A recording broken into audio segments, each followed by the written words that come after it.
Hello everyone and welcome again to CBCP News Conversations. I'm Christine Pagirigan, your host, and I'm with a very special guest today. So, he has already been a guest of CBCP News Conversations. He's the coordinator or director. He's the director of Aid to the Church in Need Philippines. So, let's all welcome Sir Jomar Luciano. Hi Hello, again! Gracie. Welcome Hi to again to all the our studio. viewers, Yes. and it's nice to be back. Mm. Yeah. So, last time, napag-usapan natin yung in general, diba? Aid to the church in Yeah. need. So, for today, mag-focus tayo sa specific projects and programs ni Aid to the Church in Need Philippines. Yeah. So, right now, ang alam kong pinaka-latest journey nyo or adventure nyo was to visit Marawi. Tapos, ito yung pinaka-importante ngayong segment na to or ngayong episode na to would be the Red Wednesday campaign. So, those are the two important projects that we will be focusing for this episode. So, simulan natin dun sa Red Wednesday campaign. So, ano ba siya? Yeah.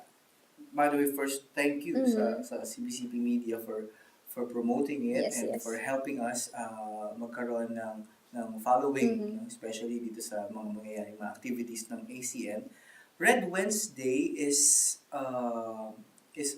actually is an initiative of our national office in the UK.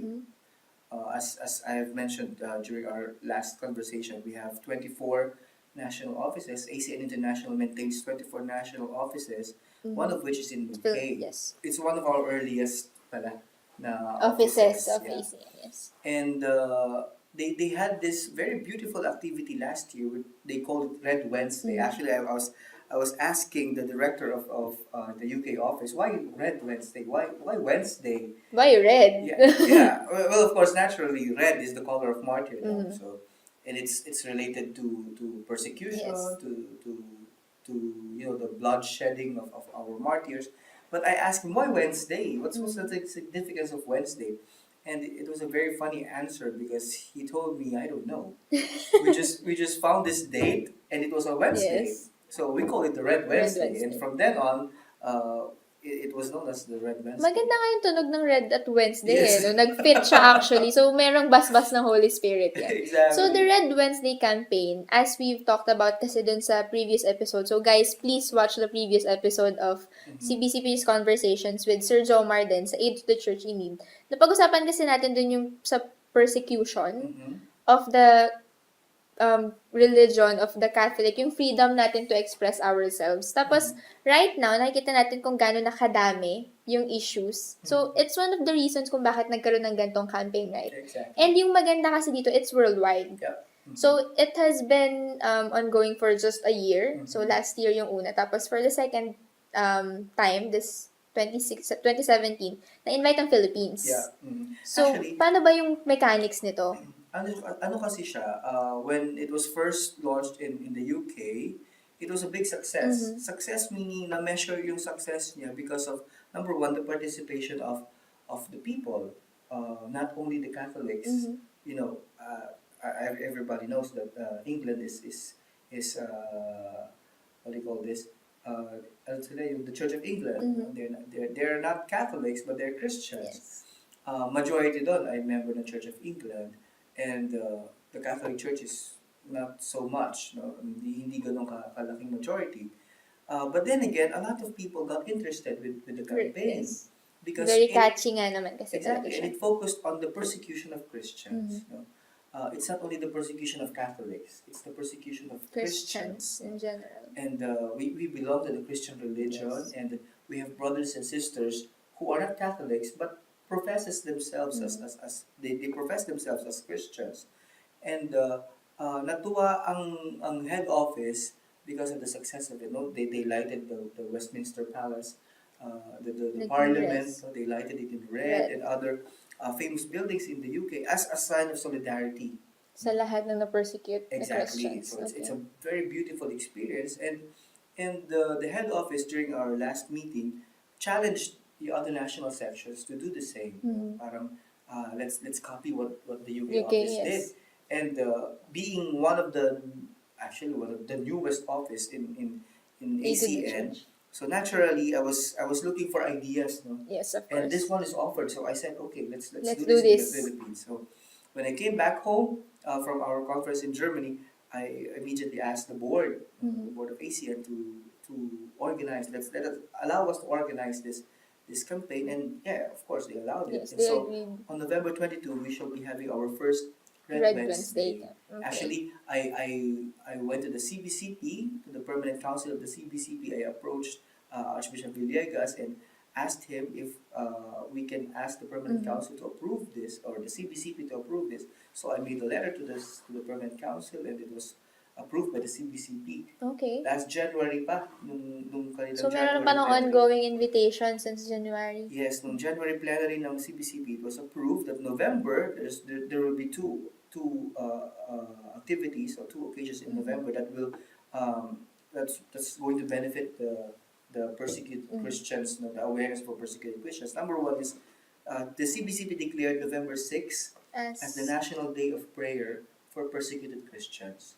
And on November 22, we shall be having a Red Wednesday, where the CBCP asked all cathedrals, national shrines, and basilicas in the Philippines to To illuminate their facade in in red. red. Okay. And together with that is a program to keep the people, or to make the people aware of the situation of persecuted Yes. Christians and what persecution is all about. Mhm. Sa atin kasi, dito kasi sa Pilipinas, no, we really don't feel persecuted. No? Sobrang free kasi natin dito talaga to express Mhm. our ano, Exactly, religion. but Yes. recently, no, we Pero are parang in a feeling way, it. hindi Yes. natin na-feel na medyo nalilimit na pala tayo. Exactly. Sabi nga ni Pakunti-kunti Archbishop siya. Villegas, persecution can come in many forms. Yes. So, number one is the violent persecution where you're hurt or you got You're killed. Yeah. But one way of persecution is for us Christians to parang pinipigilan tayong i-express yung faith Yes. and to fight for that faith and to fight for what is morally right. Mhm. No, our bishops are, sometimes naaawa na ako sa mga obispo natin because they are badgered, they are Yes. bullied, they are They're bashed bashed. everywhere. No, may gawing ganito, ibabash. May gawing mabuti, ibabash pa rin.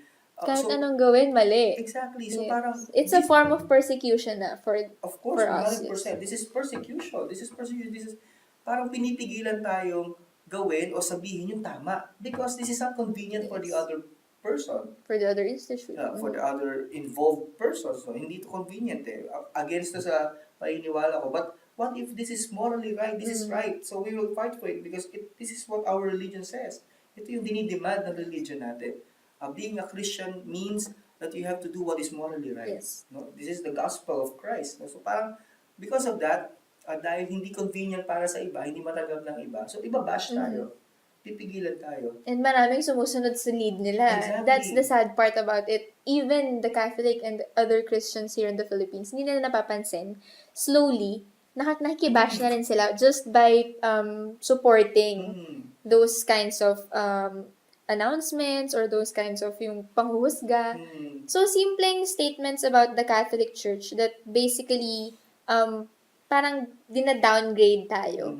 It's a kind of persecution. It is actually. It is actual persecution. Okay, it's actual persecution na. So, very timely Yeah. itong campaign na to na somehow ma-erase natin yung awareness ng mga tao, ng mga viewers, yung, imagine kasi di ba parang if this campaign is spread talaga in different sides of the country, imagine mo yung mga cathedrals, yung mga pati small churches Basilicas invited. and shrines. O shrines. Diocesan shrines and national shrines are invited to light their churches. So, imagine mo, no, kung merong normal person hindi aware about this, tapos may madadaanan silang pula, parang, bakit nga? Yeah. May So, curiosity na exactly. mapipik, and hopefully, mag-turn sila into news sources, tapos ma-realize nila. Kasi i-blow talaga natin yung, kunyari, social media.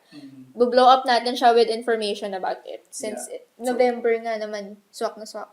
Exactly. And we really wanted to para mag-create ng awareness that this is the reality now. This is the reality. And we have to do something. No? After awareness comes action. So if you know already what's going on, and because you're a Christian and I want to help my fellow Christian, hindi lang dito sa Pilipinas, kundi in other parts of the world, then I have to do something. No? And Aid to the Church in Need is going to launch another campaign, perhaps, kung saan mas makaka-involve na tayong lahat, kung paano tumulong, kung paano we can discover ways on how to help other Christians who are not so privileged like us. Dahil tayo, we can express our religion freely, but in other parts of the world, they cannot do that. They can hide only their dream of that. rosaries, they hide their crosses, Their hindi nila crosses, pwede they're not ipakita. allowed Yes. to show it. Hindi sila pwede mag-sign of the cross. Yes. So, but for us, sometimes we take that for granted. No? Yes. We take that Katulad privilege nga na for granted. napag-usapan natin last episode, no? There are simple things na daily ginagawa natin dito sa Philippines, and we fail to realize how privileged we are that we can do it. So, question though, kung ang invited to participate dito sa Red Wednesday campaign would be the basilicas, the shrines, tapos i-illuminate nila ng red yung mga facade nila, how can individuals help? Yeah, that's a good question. No? Kasi hindi naman lahat tayo malapit, for Yes. example, sa isang shrine o sa isang cathedral. Kung halimbawa sa isang remote kang lugar, well, probably number one is to pray. Yes, of course. We have to be in solidarity with our persecuted brothers and sisters. Number one is through prayer. No? They need our prayers. No? Ito nga yung principle ng Aid to the Church in Need. We are guided by our three pillars: Yes. prayer, information, and action. Primary is prayer. No? And through prayer, we can express or we can ask God, no, to help us, no, to protect our brothers and sisters who are persecuted. And second, after you pray, probably it's okay to wear red, for example. Gusto ko yun, no? Lahat ng tao na nakasuot Yeah. ng red sa araw na yun. For example, today is Wednesday. Today is Red Wednesday. Since it's Red Wednesday, I will wear red. I'm wearing this color to honor the blood of the martyrs, to honor our Christian martyrs, even the old ones and the modern ones, for example. And of course, you go to mass and you Of course. you go Offer. to the Eucharist, offer the mass for our persecuted brothers and sisters. And if you can make it, you go to the cathedral. To the Dun sa naka-illuminate na red. and then join the program, because part of the lighting or part of this activity is parang meron kami ipapakitang videos about persecution, and there will be some awareness campaigns during that event, and hopefully yung mga cathedrals natin and mga churches, they will be able to show also some photos about the reality of Mga persecution. testimony Yeah, of the mga testimonies, persecuted. because we're going to distribute materials to the cathedrals and to the Okay. churches who will participate. So, we'll meron send siyang them. naka-ready program flow for Yeah. November, this For is November November 22. 22. So, whole day po ba siya? No, actually, since it's going to be a lighting, so it has to be dark. Gabi na dapat. It has to be dark. So, napag-usapan namin ng Commission on Liturgy. By the way, we are assisted, or we are helped by the Episcopal Commission on Liturgy. Okay, that's great. Para sila yung gagawa ng program and the Para ritual inline night. pa rin talaga, Yes. no? So there's going to be the celebration of the Holy Eucharist, but prior to the celebration of the Eucharist, there's going to be an ecumenical prayer. So if possible, yung mga churches na mag-involve, if they can invite other Christian denominations to join the ecumenical prayer, that would be beautiful. So we start with the ecumenical prayer, and then it will be followed by the celebration of the Eucharist, and then there's going to be a procession outside. No, I mean, from the inside, the Holy Iba Mass processing. will end outside. No? So before the final blessing, there's going to be a procession, a candlelit procession, from inside the church outside. Ang solemn na, yung ipagdadasal ng lahat ng taong nagsisimba. Yes, actually, there's going according to Father Jenny, the head of the Episcopal Commission, the executive secretary, who designed they designed the liturgy. There's going to be a litany for the persecuted Christians. So Dadasalin ng lahat ng tao. So, let's give this day to the people na nag-offer ng buhay nila. exactly. Para lang dito sa freedom na natatamo natin ngayon. So, there are many people, there are many lives na na-offer sa tinatamo at ini-enjoy natin na freedom. I think, yung ilang minuto, ilang oras ng November 22, i-offer natin sa kanila, hindi naman na masama, di ba? Exactly. So, this is an invitation to everyone na simpleng pagsuot mo lang ng red, you're Yung showing red. solidarity. And of course, a moment of prayer. And syempre, kung meron ka extra time, go na dun sa mga programs ng cathedrals. Hopefully, no, lahat mag-yes, Yes, mag-participate. nakakatuwa kasi almost half already.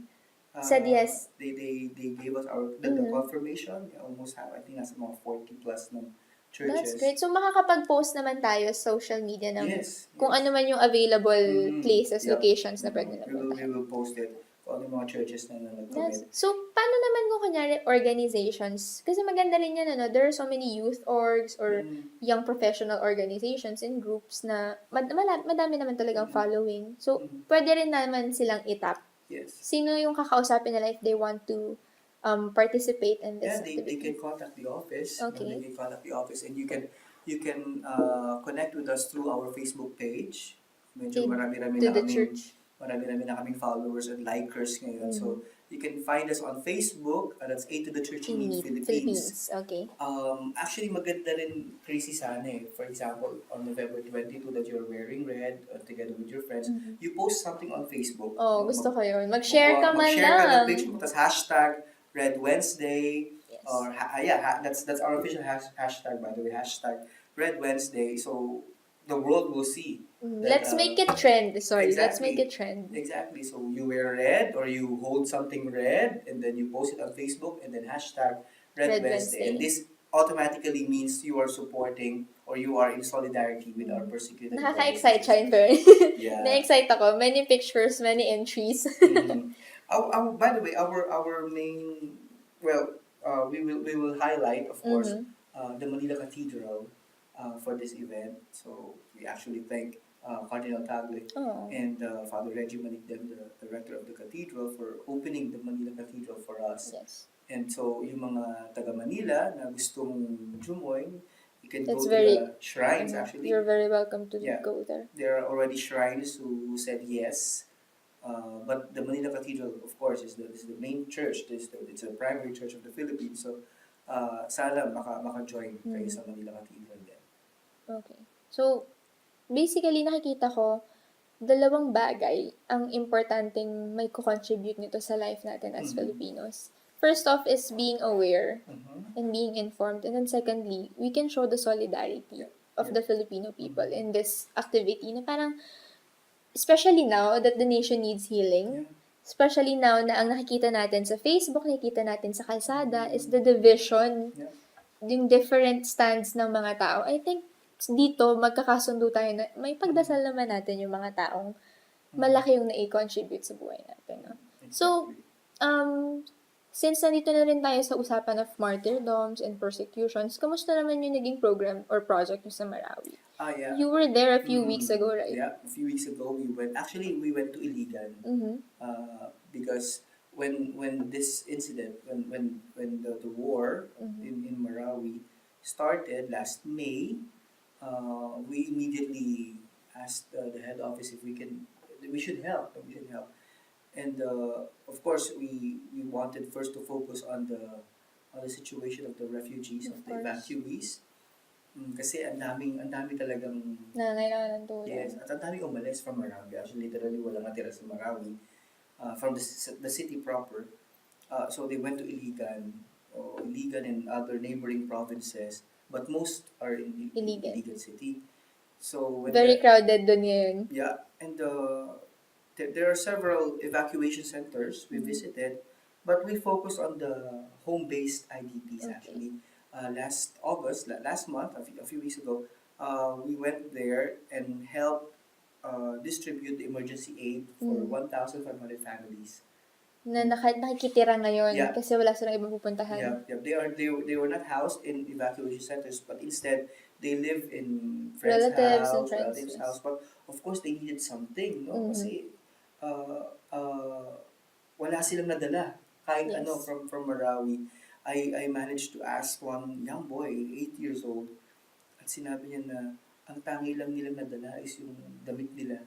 Wala pa nga silang tsinelas daw. Ang heartbreaking. Totoo, and he's an 8-year-old kid, and he lined up for like 3 hours to wait for us. To wait for us because they have the stubs. And he waited, and he walked like 5-6 kilometers to the site kung saan nag-distribute kami ng ano, and I managed to interview him. It was really heartbreaking. It was heartbreaking. And yeah, that's it. We gave 1,500 kits, and what they needed, actually, we asked the Social Action Commission of the Diocese of Iligan and the DSWD, what help do they need? Sabi nila, wag ng food kasi ang dami nang nagbibigay ng Madaming pagkain. donations na Yeah, no dumating food, sa... rice. So, what do they need? They need hygiene kits. So, soap, okay. shampoo, toothpaste, blankets, Clothing. toothbrush, Not clothing, necessary. not necessary because ang dami rin. Although we gave shirts then from ACN, so isang Pero yung malaking mga pack siya. necessities Yeah, of ano. yeah. Yung, Okay. yung mga basic Toiletries. toiletries. And they were so happy. They were so happy really. Kasi kakaiba itong Bago! kasi dati nalatanggap nila mga sardinas, noodles, ganyan. Marami na silang stock Marami na na. Actually, ganun. marami na. Talagang marami na. But wala doon nagbibigay sa kanila ng hygiene kits. So they're so happy. And we organized this activity with the help of the Order of Malta Philippines. No? You know, the Order of Malta. Actually, kapitbahay sila.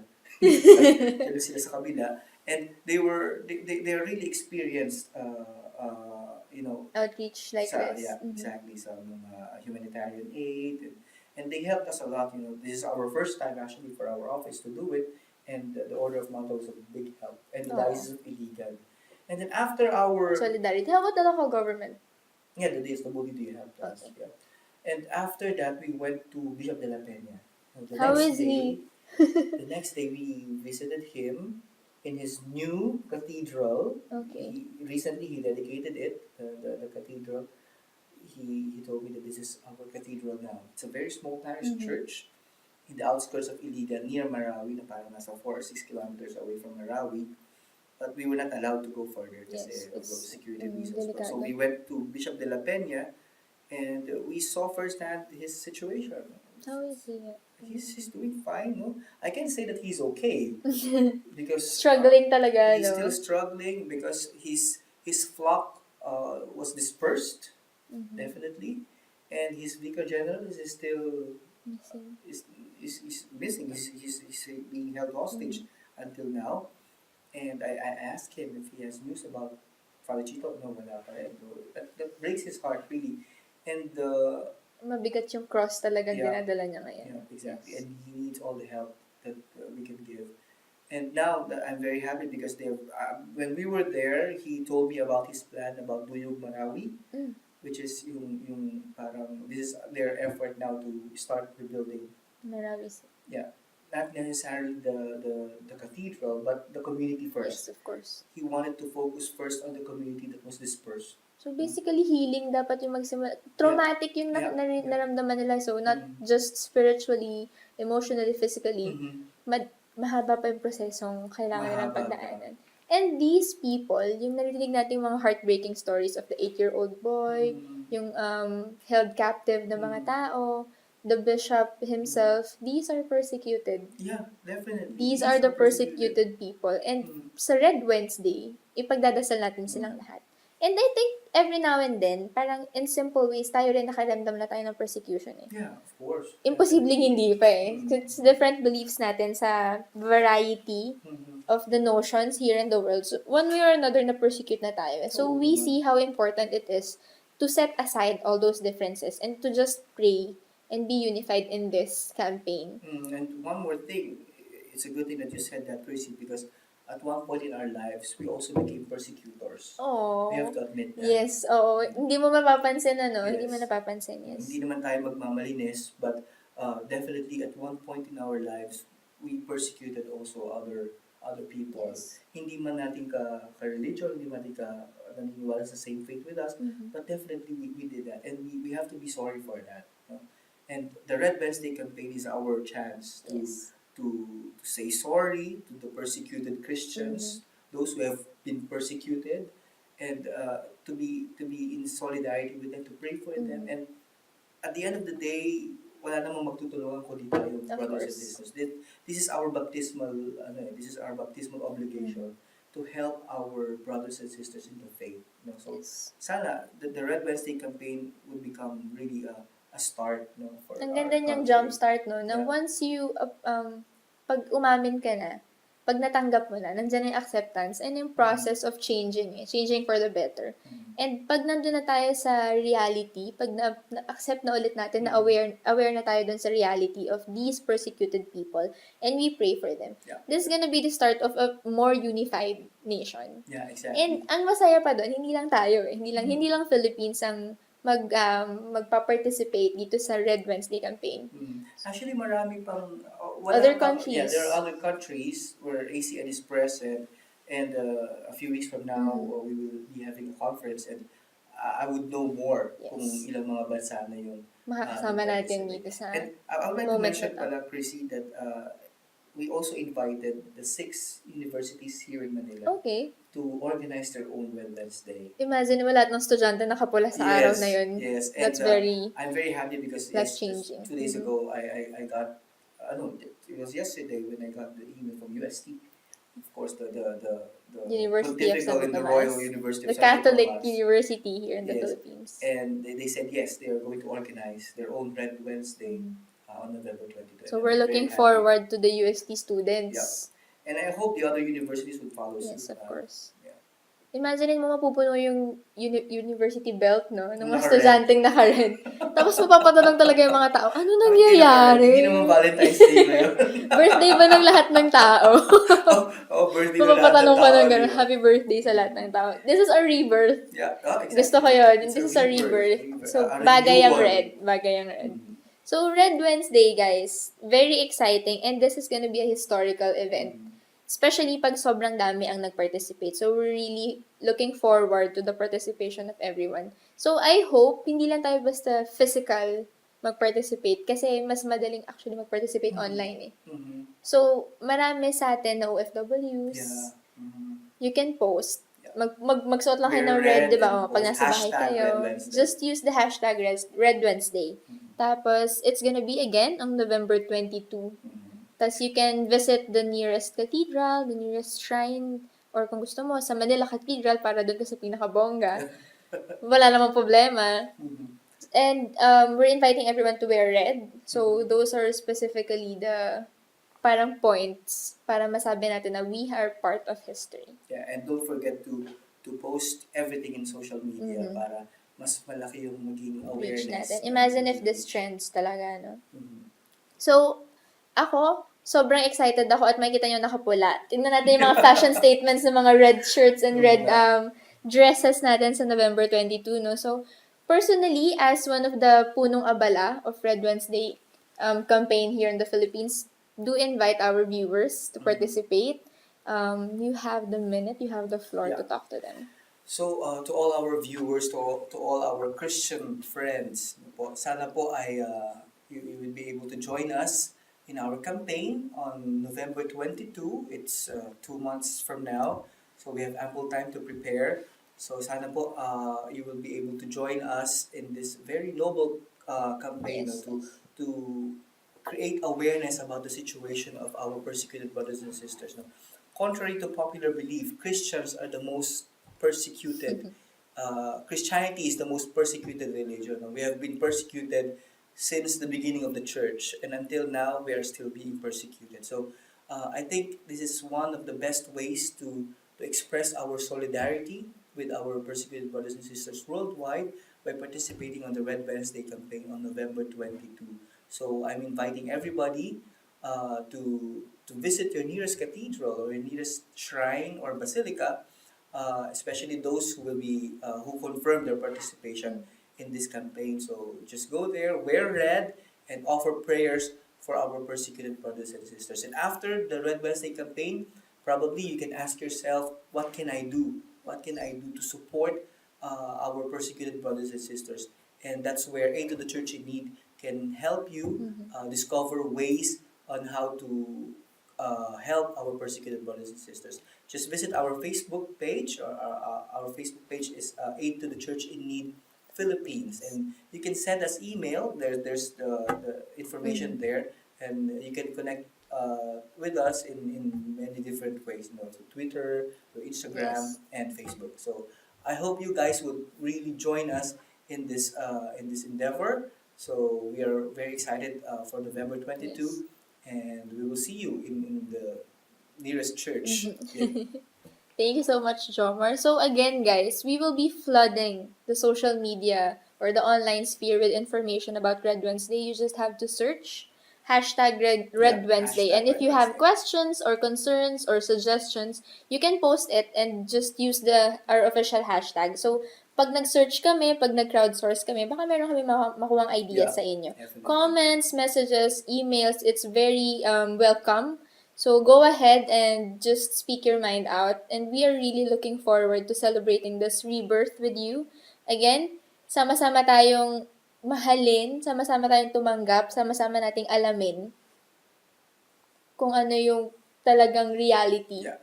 of persecution and how we can actually stop it or how we can start the process of healing. So guys, see you there. Thank you so much for watching. We will be having more episodes on this campaign. We will be giving you updates. So stay tuned and see you till the next episode. Thank you Bye. so much. Goodbye. Thanks, our Thank daughters. you.